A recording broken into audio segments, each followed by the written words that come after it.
It's Halloween, y'all. And you know what? I'm watching scary movies tonight, of course, after trick-or-treating. But, I gotta say, I just hope to be as scared as Darnell Savage is when a ball carrier is coming running at him.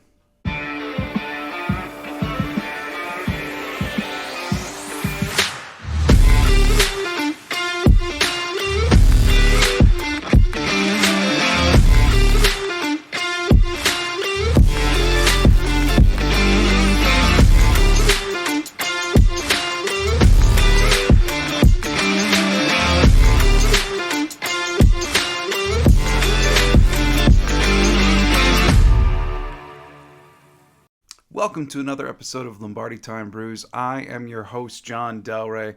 If you checked out last night's video with my instant reactions, thanks for checking that out.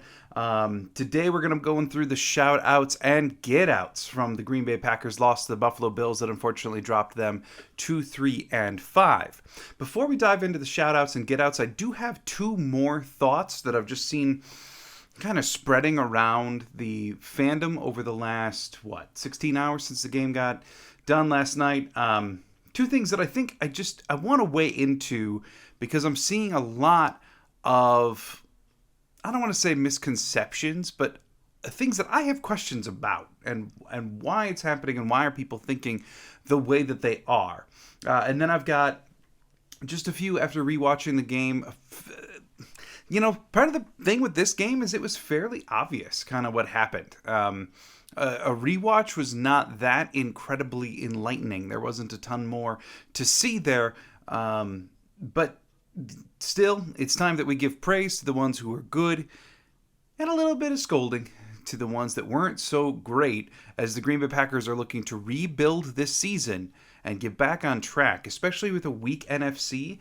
There are still chances. There's still time for the Packers to turn the season around and turn it into another playoff berth. What the Packers will do tomorrow at the trade deadline, still unknown at this point. I know I don't normally do Tuesday videos, but if the Packers do a major something at the deadline tomorrow, I will produce a video with my thoughts on the player that they've acquired, what they gave up, and how this may change the fortunes for the rest of the season. But let's dive in. Like, share, subscribe to this video if you haven't already. If you're new to the channel, because we've had a lot of growth lately, which is great, welcome. Welcome to Lombardi Time Brews. So the two things that I want to talk about before we get to shoutouts and get-outs, one, I've seen a lot of talking, and Aaron Rodgers kind of alluded to this himself last night, about the run game. Aaron Rodgers said, ultimately, for you to win in this league, you've got to start pushing the ball down the field. And I don't disagree with that. And the problem is, I think a lot of people heard those comments and assumed that that meant, well, then you can't be a run-first offense. And I don't think that that's true.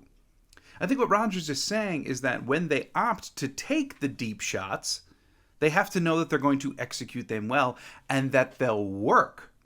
Because a large part of the problem of the Packers' offense has obviously been the deep ball. This is one of the lowest completion percentages on passes over 20% that we've seen thus far in Rodgers' career. It just hasn't been working. Sometimes it's Rodgers being off target. Sometimes it's receivers not making difficult catches. Sometimes it's receivers not getting open. There is a myriad of issues that have plagued the long ball this year. Now, last night was probably one of the better times that we've seen them attempt the long ball, specifically that touchdown to Romeo Doubs or the sideline pass to Amari Rodgers. There were some things that worked well last night, but if you go back and look at those plays, Rodgers was dropping dimes and the receivers were making difficult and contested catches. So obviously growth in those areas, but I do not believe that what Rodgers was saying that, well, we can't be a run-first offense, we have to pass the ball. No, I think what he's saying is that the shot play, the deep pass, still has to be a part of any offensive philosophy. And I don't think anyone really disagrees with that. Look at the best running offenses in the league, right? The Tennessee Titans, the Baltimore Ravens. But what they do is they run a ton that then helps take pressure off, brings the safeties up a little bit closer to help open up passing deep, which can be helpful when you don't have a great quarterback. Or if you have a great quarterback but receivers who are struggling with separation, i.e. the Packers, then it can allow the receivers more time to get open, more forgiveness in where the quarterback throws, etc. It's kind of the old adage of using the run to set up the pass, but it's a lot more nuanced than that. But I've been campaigning all year long for the Packers to become a run-first offense, and the very popular thought last night was, see, the Packers ran the ball really well, and they still lost the game. Yeah, I don't care if the passing offense was working last night even better than it was for the Packers. When you let Josh Allen do everything he was doing to you in the first half, when your defense plays as badly as it did last night, you're gonna lose, no matter what kind of offense you have.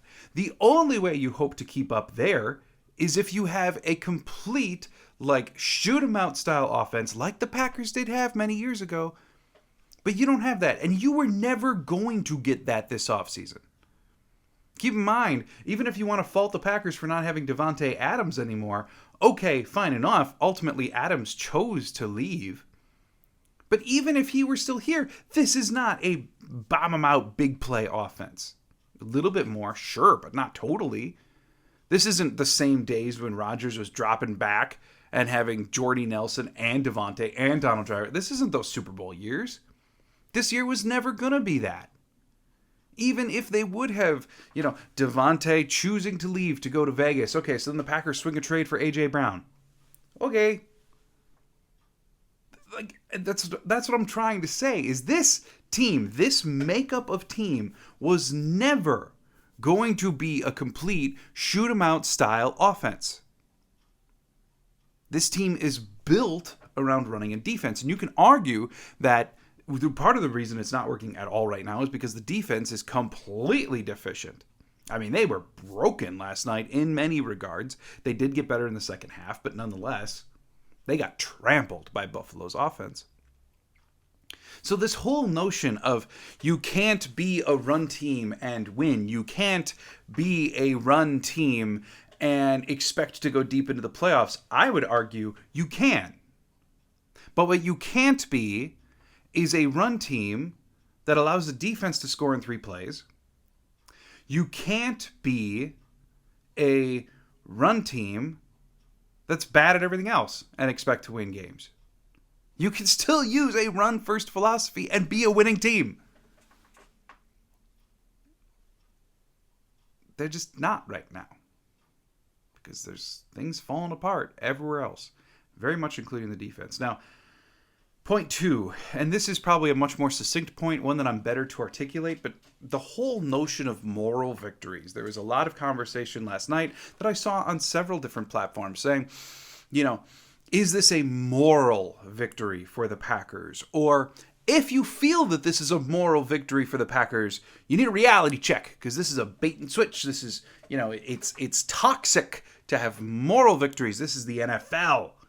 You're supposed to be perfect. What?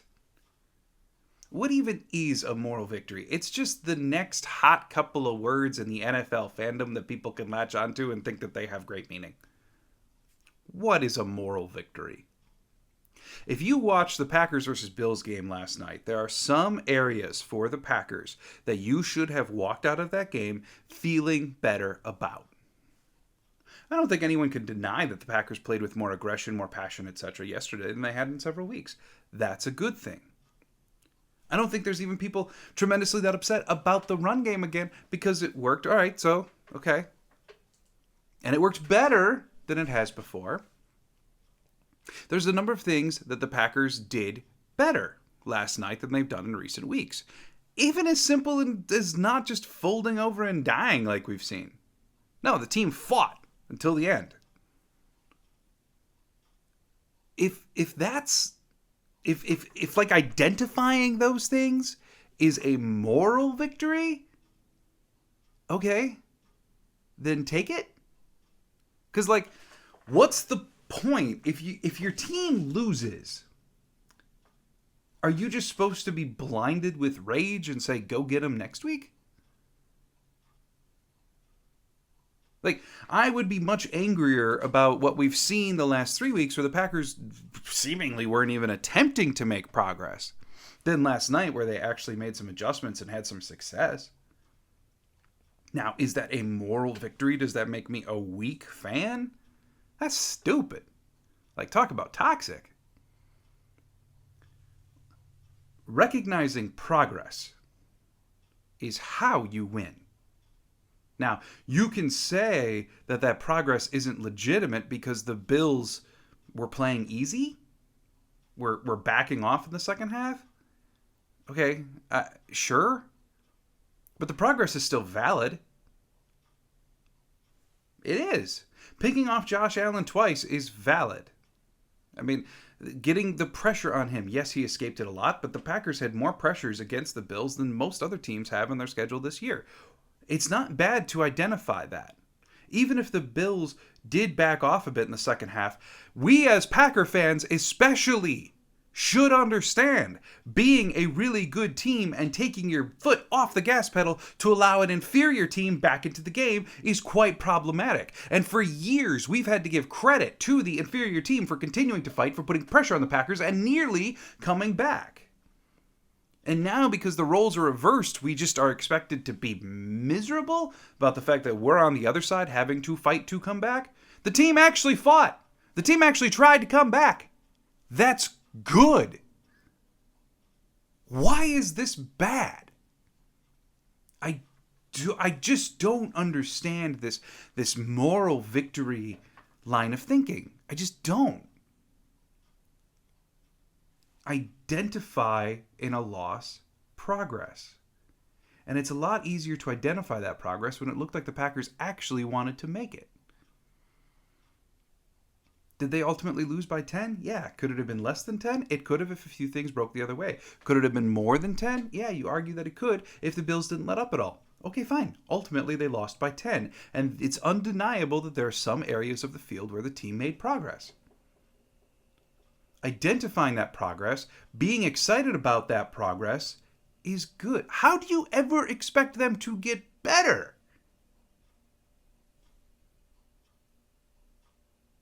Progress is how you take losers and turn them into winners.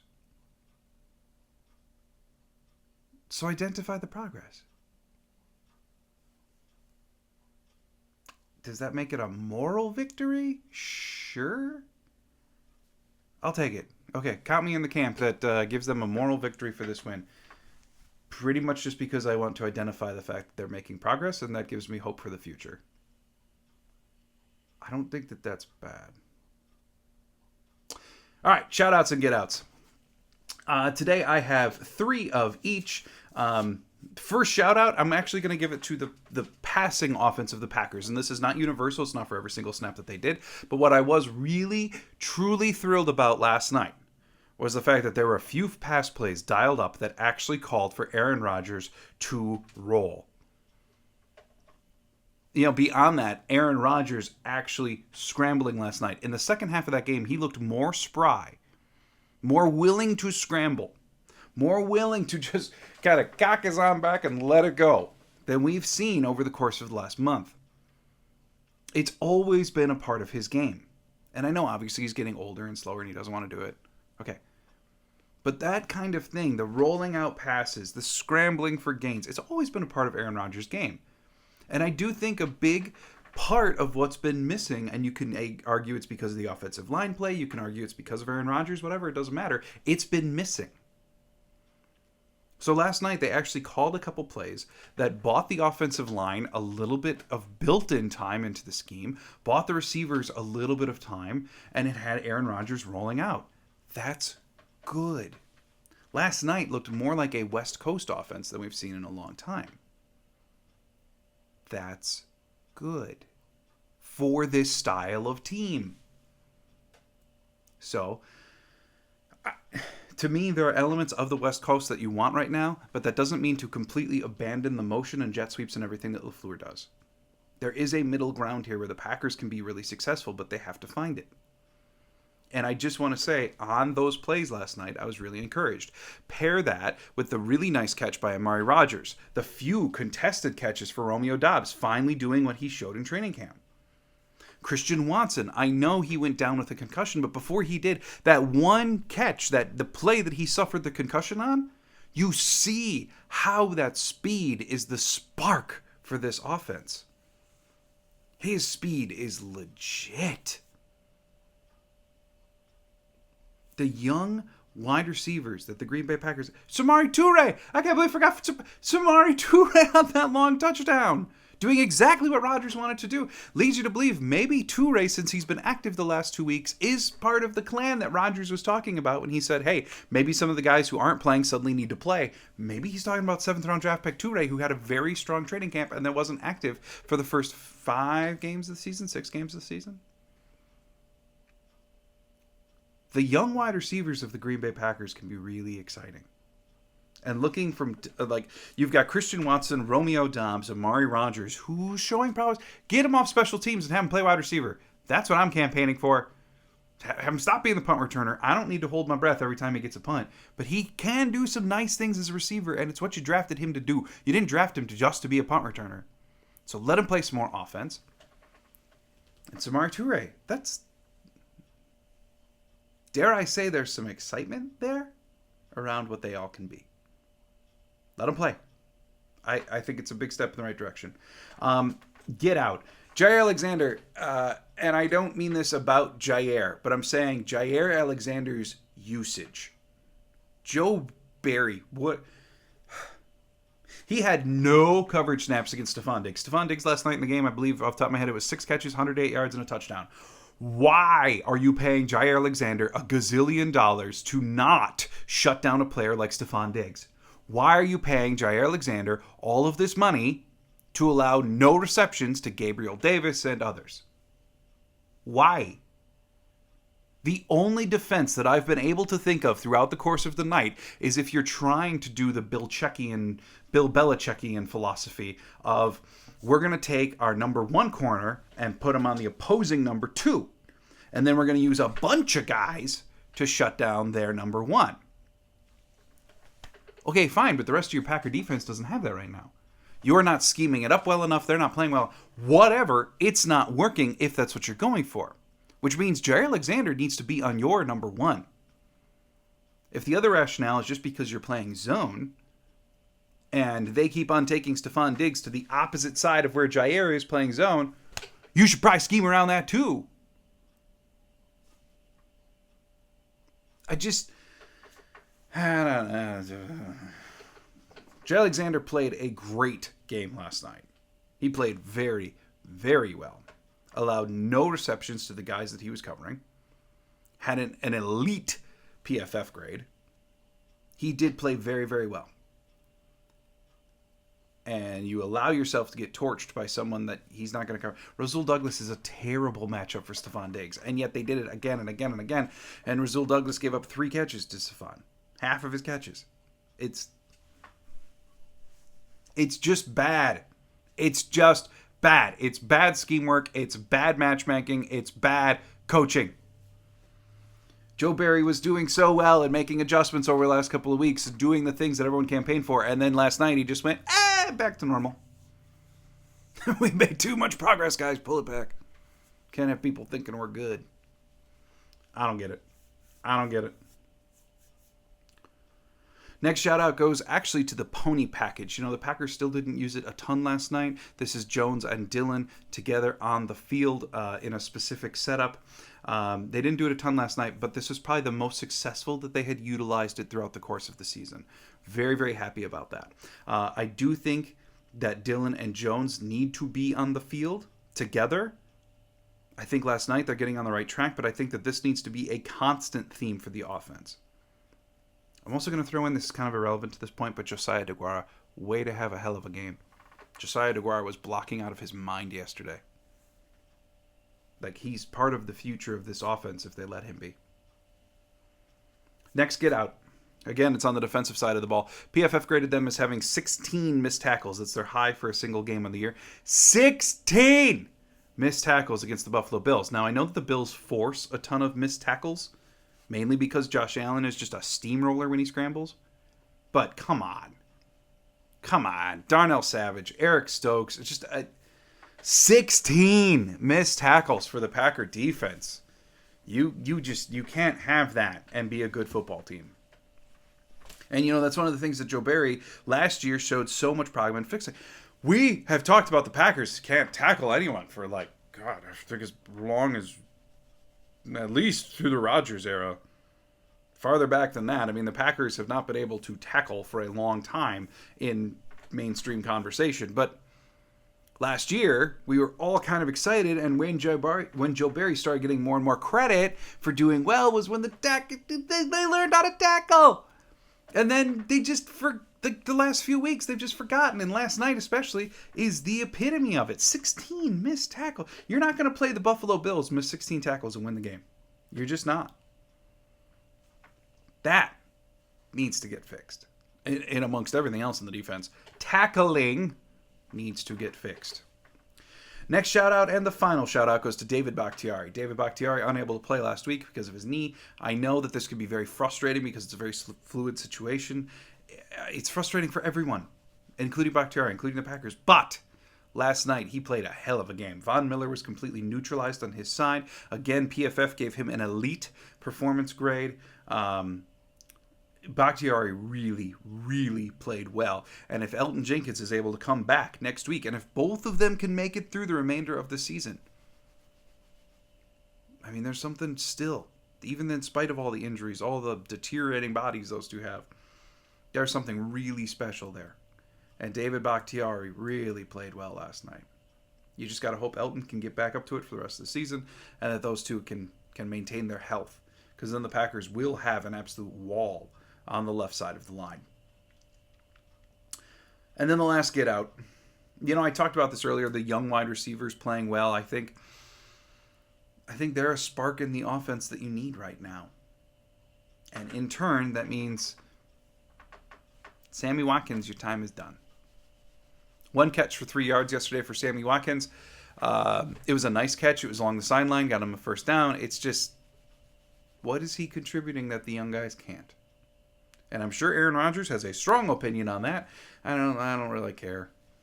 Look, you didn't pay Sammy Watkins an entire bank, and I'm not saying you cut him, because you don't have enough healthy bodies the way it is. But I'm saying guys like Samori Toure, guys like Amari Rodgers, guys obviously like Romeo Doubs, most targeted player on the team, they need to become more of the focal point, because is Sammy playing any better than them?